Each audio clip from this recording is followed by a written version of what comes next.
നമസ്കാരം. രാഷ്ട്രബന്ധുവിൻ്റെ പുതിയ വാസ്തു വിജ്ഞാനത്തിലേക്ക് എല്ലാവർക്കും സ്വാഗതം. നമ്മൾ ആളുകളൊക്കെ പൊതുവെ പറയാറുള്ള ഒരു കാര്യം, ഈ വാസ്തുശാസ്ത്രവും ജ്യോതിശാസ്ത്രവും തമ്മിൽ വളരെ അഭേദ്യമായ ബന്ധമുണ്ട് അല്ലെങ്കിൽ ബന്ധമുണ്ടോ എന്നൊക്കെയുള്ള ചോദ്യങ്ങൾ ഇങ്ങനെ ഒരുപാട് പേര് ചോദിക്കാറുണ്ട്. വാസ്തുശാസ്ത്രവും ജ്യോതിശാസ്ത്രവും പരസ്പര ബന്ധമില്ലാത്ത ശാഖയാണെന്ന് നിങ്ങൾ ആദ്യം തിരിച്ചറിയേണ്ടതുണ്ട്. അത് രണ്ടും രണ്ട് ശാഖകളാണ്. ജ്യോതിശാസ്ത്രം എന്ന് പറയുന്നത് അത് നക്ഷത്രങ്ങളുമായി ബന്ധപ്പെട്ടും ജനനവുമായി ബന്ധപ്പെട്ടും ഒക്കെ ഉള്ള ഫലങ്ങളെ പറ്റി പറയുന്നതാണ് ജ്യോതിശാസ്ത്രം. അത് തികച്ചും വേറിട്ടൊരു ശാഖ തന്നെയാണ്. വാസ്തുശാസ്ത്രം അങ്ങനെയല്ല. ഈ ഗ്രഹങ്ങളെ പറ്റിയൊക്കെ പലരും പറയാറുണ്ട്. നവഗ്രഹങ്ങൾ 9 ഗ്രഹങ്ങൾ. ഈ 9 ഗ്രഹങ്ങൾ ശരിയായിട്ടും വാസ്തു തെറ്റാണെങ്കിൽ ഒരു കാര്യമില്ല.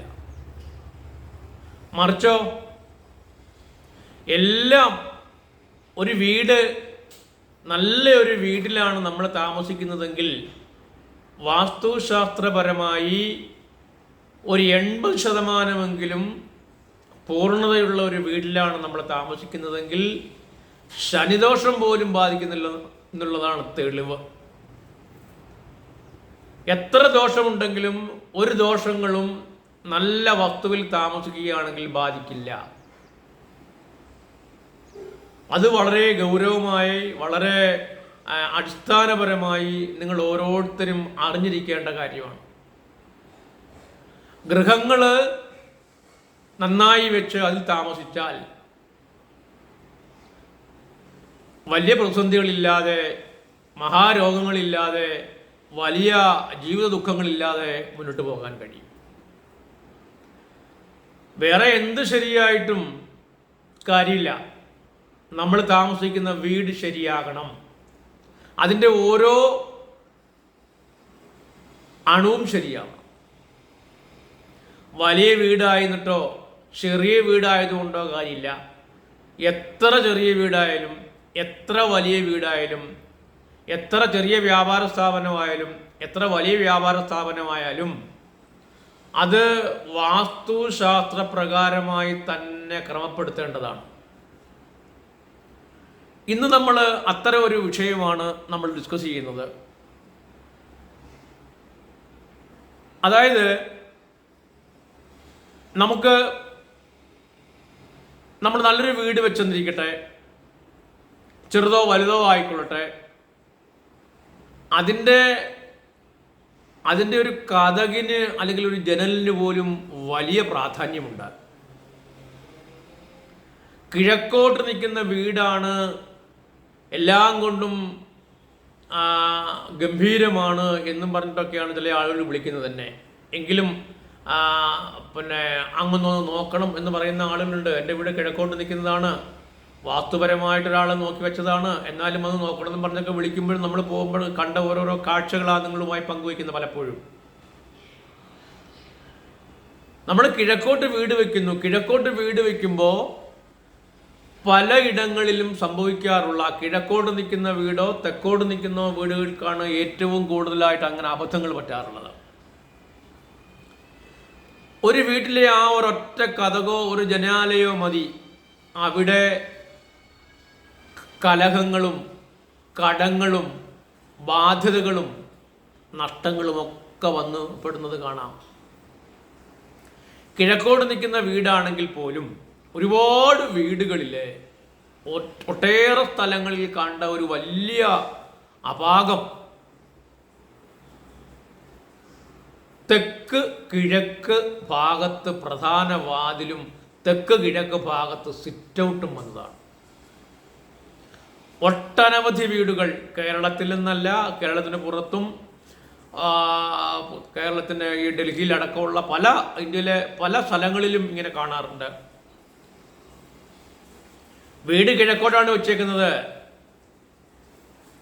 വടക്ക് കിഴക്ക് ഭാഗത്തൊരു കാർപോർച്ചും കൊടുത്തു, തെക്ക് കിഴക്ക് ഭാഗത്ത് സിറ്റ് ഔട്ടും വെച്ചു.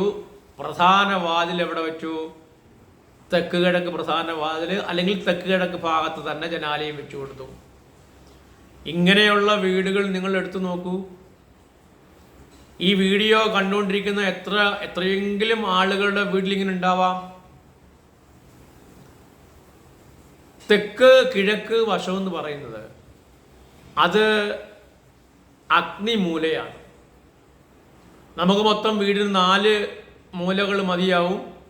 ഈ 4 മൂലകൾക്ക് ഓരോ പേരുണ്ട്.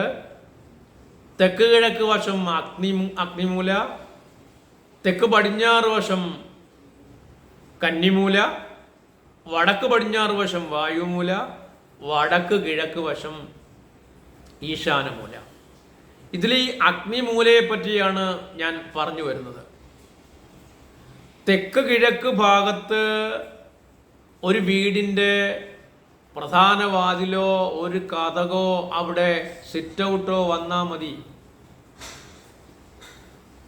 അങ്ങനെയുള്ള ഒരുപാട് വീടുകൾ ഞാൻ കണ്ടിട്ടുണ്ട്. ഒരുപാട് വീടുകൾ കറക്റ്റ് ചെയ്ത് കൊടുത്തിട്ടുണ്ട്. തെക്ക് കിഴക്ക് മൂലയെ അഗ്നിമൂല എന്ന് പറയാൻ കാരണം, സൂര്യൻ ഒരു ദിവസം ഏറ്റവും കൂടുതൽ സമയം ഉണ്ടായിരിക്കുന്ന മൂലയാണ് തെക്ക് കിഴക്ക് മൂല. അതുകൊണ്ടാണ് ആ മൂലയെ അഗ്നിമൂല എന്നറിയപ്പെടുന്നത്. സൂര്യനിൽ നിന്നും ആ സമയത്ത് ഏറ്റവും കൂടുതൽ ആ സമയത്ത് ഉണ്ടാകുന്ന അഗ്നിക്ക് പേര് പറയുന്നത് ജഠരാഗ്നി എന്നാണ്. ദഹിപ്പിക്കാൻ പവറുള്ള അഗ്നി. ദോസ് അഗ്നി or those fire which has the capacity to digest can be called as അഗ്നികോൺ, അഗ്നിമൂല. അതായത് അഗ്നികോണിൽ ഉണ്ടാകുന്ന സൂര്യനിൽ നിന്ന് വമിക്കുന്ന അഗ്നിയെ പറയുന്ന പേരാണ് ജഠരാഗ്നി. ഈ ജഠരാഗ്നി നിറയുന്ന മൂലയായതുകൊണ്ട് തന്നെയാണ് ഇവിടെ അഗ്നിമൂല എന്ന് പറയുന്നത്. ഈ അഗ്നിമൂലയിൽ പ്രധാന വാതിലോ അവിടെ സിറ്റ് ഔട്ടോ അവിടെ കാർപോർച്ചോ അവിടെ പ്രധാന വാതിലോ ആ മൂലയിൽ തന്നെ അല്ലെങ്കിൽ ജനാലയോ വന്നാൽ അത് വളരെ വളരെ ദൂരവ്യാപകമായ പ്രത്യാഘാതങ്ങളാണ് ഉണ്ടാക്കുക. ഒരു വീട്ടിലെ വാഹനാപകട സാധ്യത ഭയങ്കരമാണ്. അത്തരം വീട്ടിൽ കേസുകളും വഴക്കുകളും ഉണ്ടായി വരാം. ഒരു തലമുറ തന്നെ അവിടെ ഇല്ലാണ്ടായി കൊണ്ടുവരാം.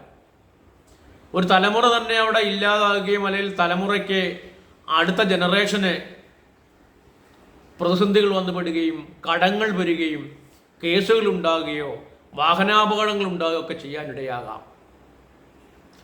രോഗങ്ങൾ ഒരിക്കലും മാറാതെ നിൽക്കും. എത്ര ചികിത്സയിലും രോഗങ്ങൾ മാറുകയില്ല. ചില ആളുകൾ എന്നോട് ചോദിച്ചിട്ടുള്ള ഒരു സംശയം, ഈ നമ്മൾ പലപ്പോഴും അടുക്കളയുടെ 1-ാം സ്ഥാനം തെക്ക് കിഴക്കാണല്ലോ. അടുക്കളയുടെ 1-ാം സ്ഥാനം തെക്ക് കിഴക്ക് വരുമ്പോൾ അഗ്നിമൂലയിലാണ് അടുക്കള വെക്കേണ്ടത്. അഗ്നിയിൽ വരുമ്പോൾ ഈ കതക്, നമ്മുടെ അടുക്കളയിൽ നിന്ന് പുറത്തോട്ടിറങ്ങാനുള്ള കതക് കിഴക്ക് വെച്ചുകൂടെ? പാടില്ല. അടുക്കളയിൽ നിന്ന് പുറത്തോട്ടിറങ്ങാനുള്ള കതക് നമ്മൾ തെക്കുവശം തന്നെയാണ് വെക്കേണ്ടത്. അടുക്കളയിൽ നിന്ന് കിഴക്കോട്ടിറങ്ങേണ്ട കതക് തെക്കുവശം തന്നെയാണ് നമ്മൾ വെക്കേണ്ടത്. തെക്കെന്ന് പറയുന്നത്, തെക്ക് മോശമായി വരുന്നത് തെക്ക് പടിഞ്ഞാറും തെക്ക് കിഴക്കിലും ചേർന്ന് വരുമ്പോഴാണ്. അടുക്കള നമ്മൾ എടുക്കുമ്പോൾ, അടുക്കള അല്ലെങ്കിൽ അവിടെയുള്ള ആ മുറി നമ്മൾ എടുക്കുമ്പോൾ അവിടെ വാതിൽ വെക്കുകയാണെങ്കിൽ നേരെ തെക്കാ വെക്കേണ്ടത്. തെക്കുന്ന നമ്മൾ പുറത്തോട്ടിറങ്ങുക. കിഴക്ക് വെക്കുമ്പോൾ എന്തായാലും കിഴക്കോട്ട് വെക്കുന്ന വീടിന് നേർ കിഴക്കൊക്കെ ആയിരിക്കും മിക്കവാറും സ്ഥലങ്ങളിലും വാതിൽ വെക്കുക. യഥാർത്ഥ വാതിൽ വെക്കേണ്ടത് വടക്ക് കിഴക്കാണ്. കിഴക്കോട്ട് നിൽക്കുന്ന വീടിന് യഥാർത്ഥ വാതിൽ വെക്കേണ്ടത്, യഥാർത്ഥ മെയിൻ ഡോർ വെക്കേണ്ടത് നേരെ വടക്ക് കിഴക്കിലാണ്, അല്ലെങ്കിൽ കിഴക്കിൽ വെക്കാം. ഏറ്റവും നല്ല സ്ഥാനം വടക്ക് കിഴക്ക് ഭാഗമാണ്. ഈ തെക്കോട്ട് ഇറങ്ങത്തില്ലല്ലോ, തെക്കോട്ട് പോകത്തില്ലല്ലോ എന്നൊക്കെ ആൾക്കാരെ കൊണ്ട് പറഞ്ഞ് വിശ്വസിപ്പിക്കാം. അങ്ങനെ നിങ്ങൾ ഇറങ്ങണ്ട. അടുക്കളുടെ ഒരു വാതിൽ മാത്രമേ നമ്മൾ വെക്കുന്നുള്ളൂ തെക്കോട്ട്. ആ തെക്കോട്ട് ഇറങ്ങുന്നത് ഭാഗ്യം തന്നെയാണ്, ഒരിക്കലും അത് മോശമല്ല. അതിൽ പല പല ആളുകൾ പറയുന്ന ന്യായമാണ്, തെക്കോട്ട് ഞങ്ങൾ വെക്കണ്ട എന്ന് കരുതിയാണ് തെക്ക് കിഴക്കിൽ കൊണ്ടുവച്ചത്. അങ്ങനെ തെക്ക് കിഴക്കിൽ കട്ടള വെക്കാൻ പാടില്ല, വാതിൽ വെക്കാൻ പാടില്ല. ആ തെക്ക് കിഴക്കിലെ ആ ഒരൊറ്റ വാതിൽ മതി, ജീവിതം ദുസ്സഹമായി തീരും, ദുരന്തമയമായി തീരും. അതുമാത്രവുമല്ല, കടങ്ങൾ പെരുകുന്ന മാത്രവുമല്ല, രോഗങ്ങൾ പെരുകുന്നത് മാത്രവുമല്ല, വാഹനാപകടങ്ങൾക്കും അതുകൂടാതെ അവിടെ ഉണ്ടാകേണ്ട ഒരു തലമുറ, അടുത്ത ഒരു തലമുറ തന്നെ ഒരുപാട് പ്രതിസന്ധികളിലൂടെ കടന്നു പോകേണ്ടി വരും. അപ്പോൾ ഈ ഒരു വാസ്തു വിജ്ഞാനം പലർക്കും അറിയില്ല. പല സ്ഥലത്ത്, ഒരുപാട് സ്ഥലങ്ങളിൽ ഈ തെക്ക് കിഴക്ക് ഭാഗത്തായിട്ട് പ്രധാന വാതിലോ അല്ലെങ്കിൽ കതകോ അല്ലെങ്കിൽ ഇതോ കാണാൻ സാധിക്കും. നമുക്ക് ജനാലയോ അല്ലെങ്കിൽ അവിടെ പ്രത്യേകമായുള്ള വാതിലുകളോ ഒക്കെ വെച്ചു കൊടുക്കാറുണ്ട്. അത് പൂർണ്ണമായിട്ടും ഒഴിവാക്കേണ്ടതാണ്. പുതുതായി വീട് വെക്കുന്ന ആളുകളായാലും നിലവിൽ വീട് വെച്ച് താമസിക്കുന്ന ആളുകളായാലും ഈ തെക്ക് കിഴക്കുള്ള ജനാലകളും കതകുകളും പൂർണ്ണമായിട്ട് ഒഴിവാക്കണം.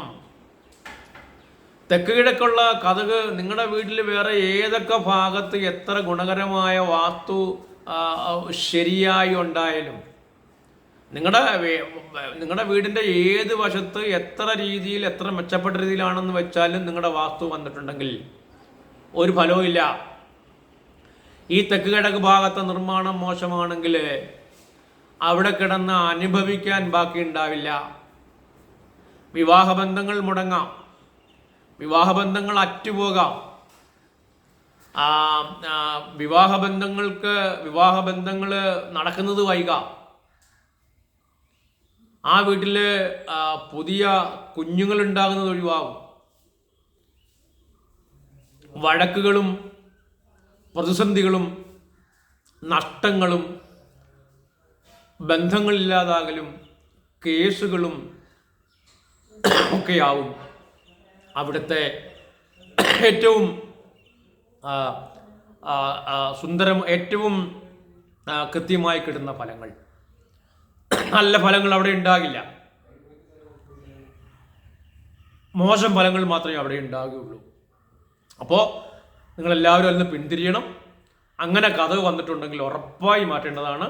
ഈ വിജ്ഞാനം കൂടി നിങ്ങൾ സ്വീകരിക്കുക. അടുത്ത ജോലിയിൽ വരുന്നത് എല്ലാവർക്കും നന്ദി, നമസ്കാരം.